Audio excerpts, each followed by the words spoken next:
She looked a bit worried, lowering her voice. Repaying debts must be tough, right? And then she gave me a smile. Her smile seemed almost pitying to me. My name is Jack Anderson.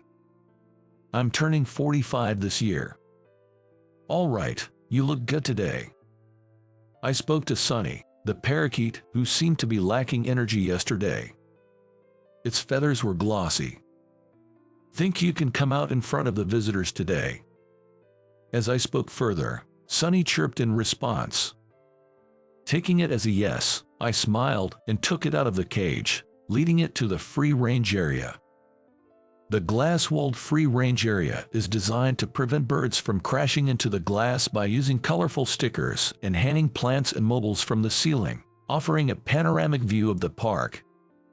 My wife, Sophia, walked into the cafe where anybody can play with rabbits, and my middle school daughter, Olivia, was battling with pony droppings. I could hear the complaints about the smell, which made me chuckle a bit. My elementary school son, Mike, was not helping at all, just running around the park. This is Anderson Family Petting Zoo, a small petting zoo I run. The park features playgrounds for children, petting areas with goats and ponies, a cat cafe, a rabbit cafe, and our famous gelato ice cream shop. And this bird cafe is a recent addition, my favorite spot. Looking around the park, my face breaks into a smile. Hard to believe it was on the brink of bankruptcy about 20 years ago. As I reminisced, Sophia looked over and waved at me. Though she had a few more laugh lines, she looked the same as she did 20 years ago, triggering my memories. Back then, I was a high school senior, dating Sophia. It was a place where a 45-minute drive would get you to the city center, but back then, with only a bicycle as my means of transportation, it felt like the middle of nowhere to me. There was a high school within a barely manageable biking distance, and most of the local kids went there.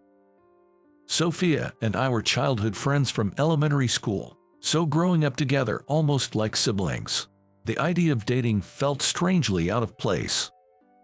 One day during my senior year of high school, my father fell sick, and the financial state of the park, which had been his responsibility, came to light. The park didn't seem to attract many visitors, and it was in much more debt than I had thought. It seems that debts were covering expenses like employee salaries and animal feed. Learning about this situation, my mother suggested closing the park, which was a shock to me. I begged her to wait and felt out of sorts from that day on. Even if I were to take over, I was still a high school student. I knew nothing about managing a business, and I at least wanted to graduate from high school. During this troubled time, Sophia was there for me.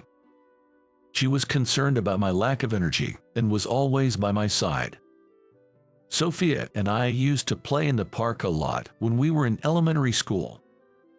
The employees treated us like their own children and were very fond of us.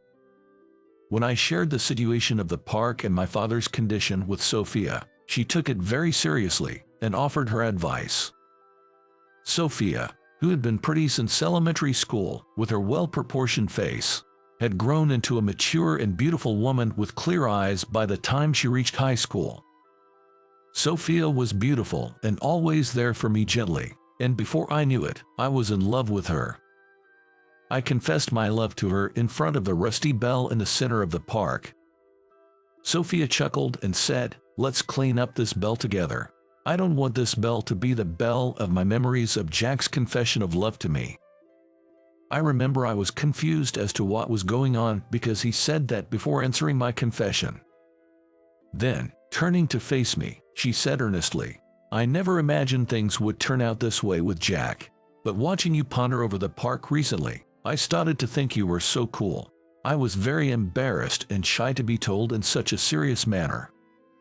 Then Sophia said, "I love this park too and don't want to lose it. I thought that Jack's actions to take care of this park is kind of wonderful," and she playfully stuck out her tongue. Her gesture was so adorable that I couldn't resist and gave her my first kiss, even though we had just become lovers. From then on, Sophia and I started dating. Being friends from elementary school, our relationship hasn't seen any dramatic changes. After confessing my love to her, I declared to my parents that I wanted to take over the park. My mother decided to hold the fort as the representative until I graduated from high school. Naturally, the main topic between Sophia and me became the park's reconstruction, and far from sweet romance, we often clashed. I loved the interactive aspects of this park. That's why I wanted to continue targeting children and keep it going as it was. I was conservative. But Sophia thought differently. She argued that the number of children was decreasing, leading to fewer customers. Therefore, she insisted that we should target young people, the elderly, and the local community. Our initially hesitant arguments heated up over time, eventually leading to incessant fights. Then one day, Sophia, who had been saying we'd work together on the park's reconstruction seriously after graduating high school, decided to change her path and go to college. I lashed out at Sophia. I called it a betrayal. She was abandoning a nearly bankrupt park to go to the city. Sophia denied it. She said she just wanted to broaden her perspective. She was desperate to learn about management and help the park. But I, who had thought we'd rebuild the park together after graduating, couldn't shake off the feeling of being betrayed. I became indifferent when it came to discussions about rebuilding the park, and I didn't want to hear Sophia's opinions, so I neglected our communication. On the other hand, Sophia, who had made a sudden change in her plans, started studying hard. As a result, the opportunities for Sophia and me to meet naturally decreased. I think our relationship naturally faded away. Without talking much to me, Sophia went off to the university she got into in New York. The sense of loss I felt from Sophia's absence was immeasurable. Even without much conversation or seeing each other, just knowing Sophia was in the same town made me feel less lonely. But then, Sophia left the town. Feeling lonelier than I expected, I tried to contact Sophia several times. But then I realized I couldn't go on like this. I rejected Sophia's opinions without having a solid stance of my own, and I labeled her forward-looking decision to attend university as a betrayal. And now, for me to want to reach out to Sophia after all this time, even harboring a faint hope for a reconciliation. Only after losing Sophia did I realize that such an idea was utterly unacceptable. I started to take action to rebuild the park. From that resolution, 4 years went by. It was about 20 years ago from now. I received an invitation to the high school reunion. Almost everyone in town had left for jobs or further education. The reunion was planned as a milestone for those who had gone to college to celebrate their graduation, and the venue was a stylish restaurant in the city center, an hour's drive away. Usually surrounded by animals and older employees, I rarely ventured into the city, and it's very rare for me to enter such a stylish restaurant. I remember being a bit nervous and hesitant to enter. At the same time, I was excited at the possibility of meeting Sophia. My purpose for attending the reunion was because I wanted to see Sophia. We hadn't been in touch for all 4 years. I was nervous, wondering what kind of woman she had become. I mustered up the courage and opened the door to the restaurant. My eyes immediately caught sight of Sophia. Sophia, dressed in a light pink dress, was an incredibly beautiful woman, to put it modestly. She was beautiful in high school, but going to the city must have polished her even more. For me, who had been doing nothing but work in the countryside, she was dazzlingly bright. I chatted with classmates I hadn't seen in a while. While it was enjoyable, I felt a bit tired and settled into a corner seat. Next to me, a flash of pink caught my eyes. It was Sophia, in her pink dress. She cheerfully started a conversation with me. Long time no see. How have you been? Then I vaguely responded, like, yes, well. I imagine I must have looked very insecure and unreliable. Sophia looked a bit worried and lowered her voice. Must be tough dealing with a debt repayment, isn't it? Then, she gave me a smile. Her smile seemed almost pitying to me. My spirits began to sink, but somehow I managed to hold on midway. Surely, if it were me back in high school, I would have felt so dejected that I might have just stormed out of there. But I was different now. I responded with a beaming smile to Sophia, who gave me a slightly troubled grin. Well, I don't know. When I said that, Sophia looked a bit puzzled. Then, I extended my right hand towards her, as if asking her for a handshake.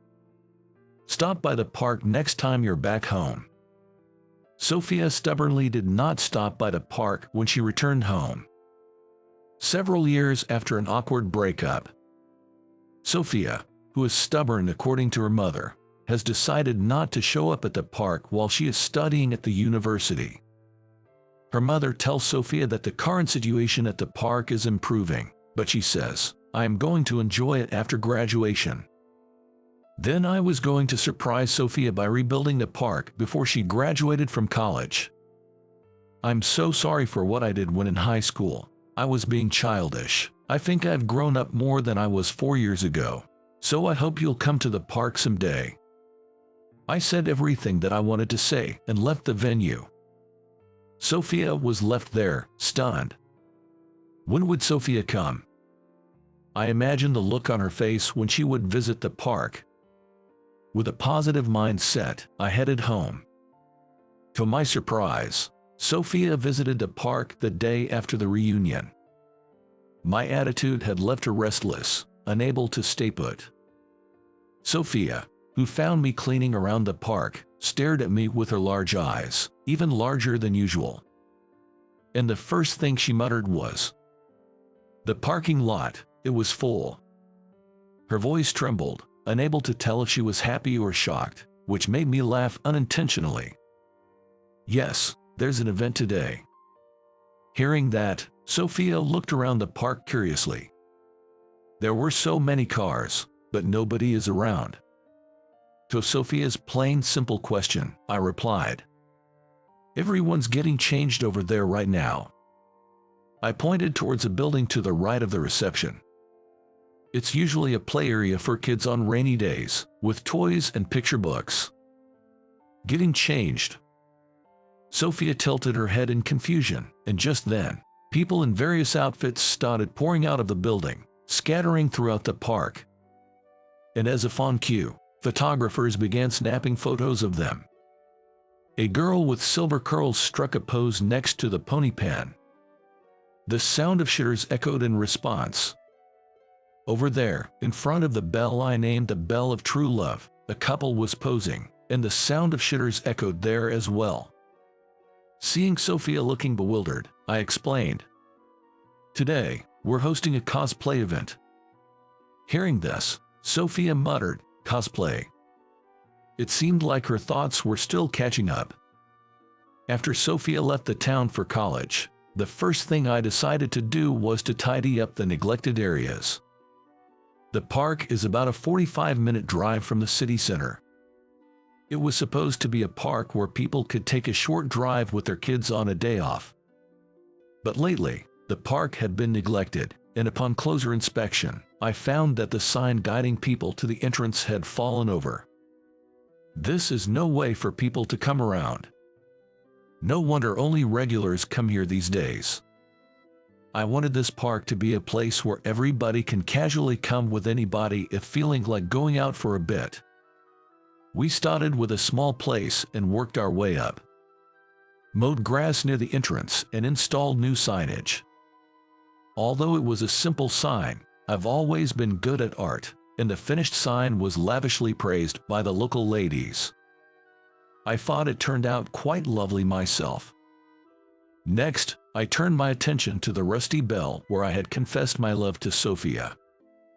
I wondered if I could turn it into an attraction of some sort. It was a bit embarrassing, but this was where I gave her my first kiss. I wanted to make it a romantic spot if possible.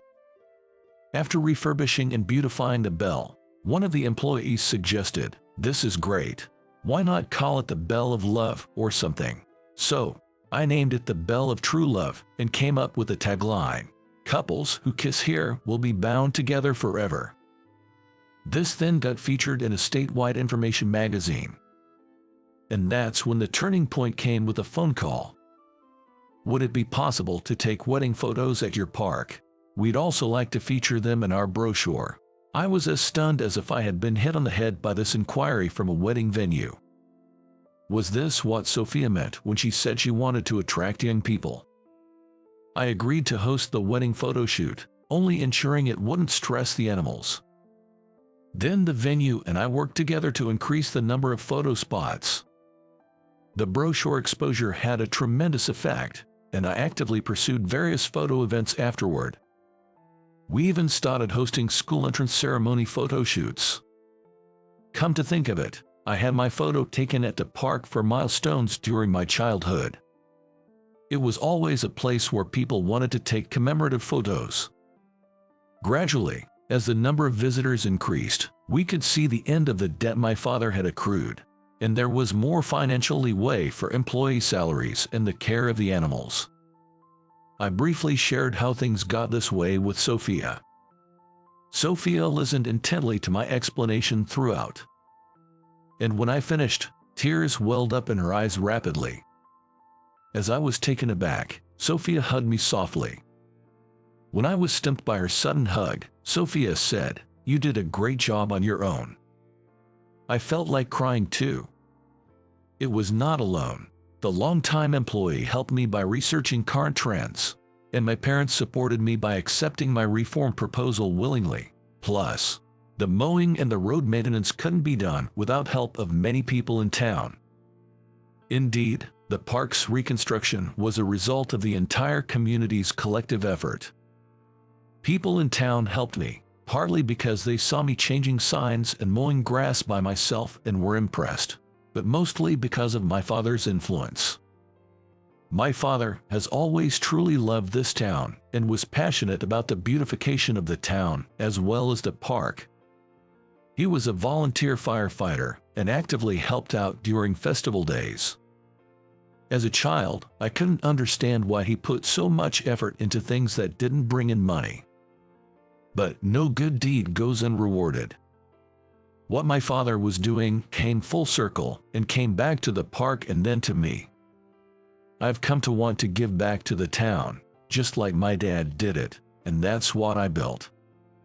Feeling a bit embarrassed, I wriggle out of Sophia's embrace and point to a building. It's a glass-enclosed structure, much like a sunroom. This area is mild and snow-free in winter. Yet, the town's elderly, active in summer, tend to stay indoors during the winter months. I wanted it to be a place where people have a rest and enjoy chatting in the building when taking a stroll in cold winter.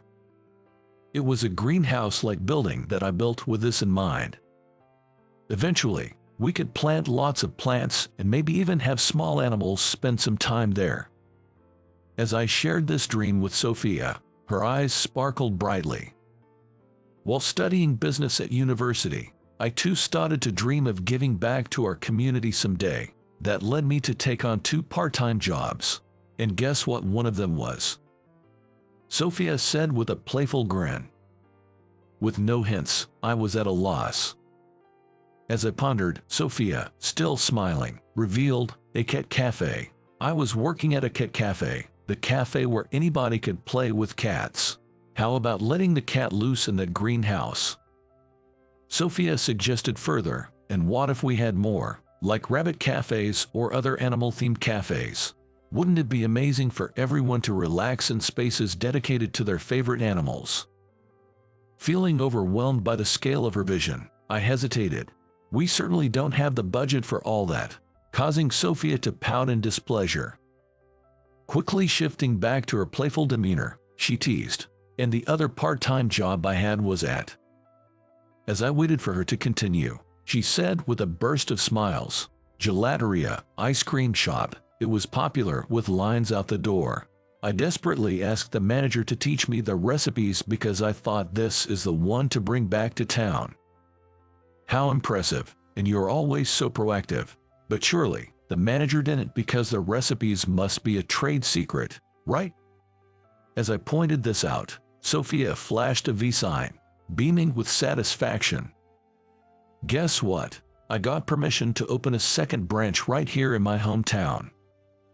I'm truly impressed by Sophia. She's always been proactive and full of innovative ideas. But then, I questioned, that's incredible, but how does that help fund animal cafes in the park? Sophia's smile quickly turned to an exasperated frown. What? You're so slow. Let's open the second branch here in the park. I rolled my eyes even more at the idea. We'll have a fireplace to make it enjoyable even in winter, as same as in summer. A fireplace right in the middle of the eat-in area. Isn't that wonderful? It seems Sophia's idea of opening gelato shop is already well developed. Oh wait, you mean? As I pondered, Sophia gazed at me with a hopeful look. Sophia, are you coming back here? Sophia furrowed her brows again as I spoke. I told you I'd come back. I just went to study for 4 years for the sake of our town, she said. Seeing Sophia sulk, I pressed on. You're coming back to the park too, right? She nodded quietly. I mustered up some courage. Would you come back to me as well? Though I tried to be brave, my words came out ambiguously. Sophia seemed to sense the same ambiguity. What do you mean by that? Sophia's moist eyes pierced from me. Come on, you tell me. Leaning a little closer to me, Sophia spoke in a sultry tone. What do you want with me? I gulped. Faced with Sophia's rapid questions, I made up my mind. Please, would you be my girlfriend again and support this park with me? As I said this, I extended my right hand. I remember this scene from an old TV show. A man goes up to the woman and confesses his feelings to her, extending his right hand. If her answer is yes, she takes his hand. If no, she just doesn't and says I'm sorry, that kind of thing. It probably lasted less than a second, I think. But for me, that time felt incredibly long, as if my heart was about to leap out of my mouth. And then, my right hand was wrapped in a soft one. Of course, it was Sophia's hand. Yes, I'm so happy. I want to give back to this park and this town, with you for sure. When I looked up, Sophia was crying. Tears were falling from my eyes, too. Sophia's hand that I let go of when in high school because of my sneaky thoughts. This time, I won't let it go. As I was immersed in these emotions, I sensed Sophia's confusion. Looking around, Sophia and I were surrounded by photographers. Surprised, my tears retracted. As someone working behind the scenes at a cosplay event, I had been caught up talking with Sophia and neglected the event. Feeling guilty and anxious, a woman in a valiant heroine's costume with blonde hair took Sophia's hand.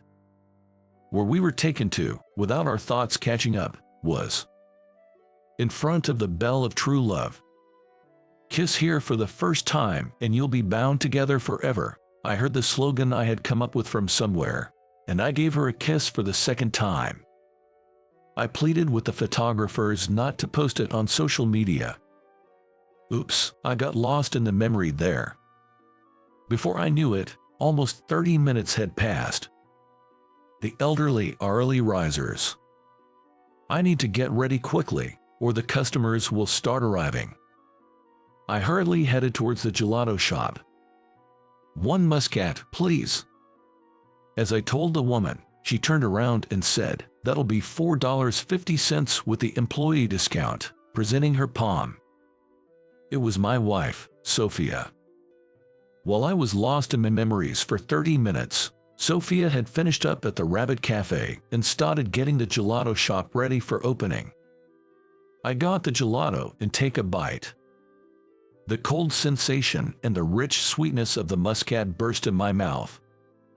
This is really good. Only 2 more weeks. Too bad it's only for a limited time. I'm sure we'll have a lot of customers today. When I say this to Sophia, she frowns. I can't wait for this period to be over. Sophia's gaze shifts towards my belly. I make an awkward face and pinch the flesh on my stomach. Sophia, although exasperated by my gesture, smiles. In 2 weeks, we'll have the sweet potato parfait, so no time for me to lose weight, I say with a grin, and Sophia glares at me. The popular winter-only menu item is a sweet potato parfait, hot sweet potatoes and cold gelato on top. I was worried gelato wouldn't be popular in winter, but we have customers who even come just for this dessert. Thanks to Sophia's seasonal gelato creations, our sales have been very strong all year round. As I'm smiling at the rich sweetness of the gelato, the shop door opens forcefully. It's not fair, Dad. I want some gelato too. That's our daughter, Olivia, causing a fuss. $4.50. Sophia, with her palm outstretched mercilessly, and Olivia, tugging at my sleeve. Olivia had been a big help since the morning. As a reward, I place some coins in Sophia's hand. I'm tired. I'm definitely not taking over the park after this. Olivia, eating her gelato, sits on a bench. Aren't you guys tired too? You were patrolling the town last night, right? I can't believe it. All that work and no pay. Hearing this, Sophia and I look at each other and smile. Olivia looks bewildered. You'll see someday. As I say this, Olivia's expression becomes even more puzzled. Patting Olivia on the head, I say, all right, it's time to open, and step out of the gelato shop. The slightly chilly air pierces through my body. Today, Anderson Family Petting Zoo will surely be filled with many smiling faces again. The animal cafe that Sophia envisioned started with a cat cafe and gradually expanded to include a rabbit cafe and recently, the bird cafe I always wanted to open. I love parakeets. These cafes don't charge an entrance fee. We want the townspeople to use it as a casual place to chat, only paying for their drinks. But thanks to the regulars who visit every day to care for the animals lovingly, the business is doing well. Of course, we have no shortage of visitors from outside the town coming specifically to see their favorite animals.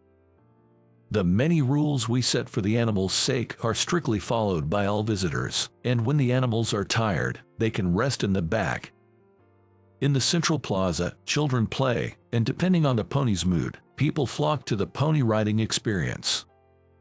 The animals' houses are set to a comfortable temperature all year round, and it's a place where you can have fun even on rainy days. I think this park has become a place where everybody can casually come with anybody if feeling like going out for a bit. This space I dreamed of has expanded. Now not only locals, but also school children from neighboring towns use it annually for field trips and excursions. I enjoy guiding them, thinking that maybe one of these kids will become a future employee. It's a space where families, employees, townspeople, and people of all ages enjoy themselves with smiles. Standing in front of the bell of true love, I murmur. I wonder if I am able to manage to give something back. Then, Sophia's voice comes from nearby. Yes, you are. It seems she was next to me while I was getting sentimental. Am I taking good care of you as well, Sophia? To this, Sophia turns to me with a beaming smile. I almost instinctively go in for a kiss, then remember it's early morning. Sophia, who didn't miss my behavior, quietly chides me. You did last night, didn't you? Making me blush. It was after a patrol last night. Even though we've been married for 15 years and it's been over 40 years since we met, I still find my wife incredibly dear. Looking up, I see the townspeople in the distance. The first visitors today will be Ryan and Karen. It's going to be lively, I murmur to myself. My lips relax into a smile. Today is bound to be another fun day.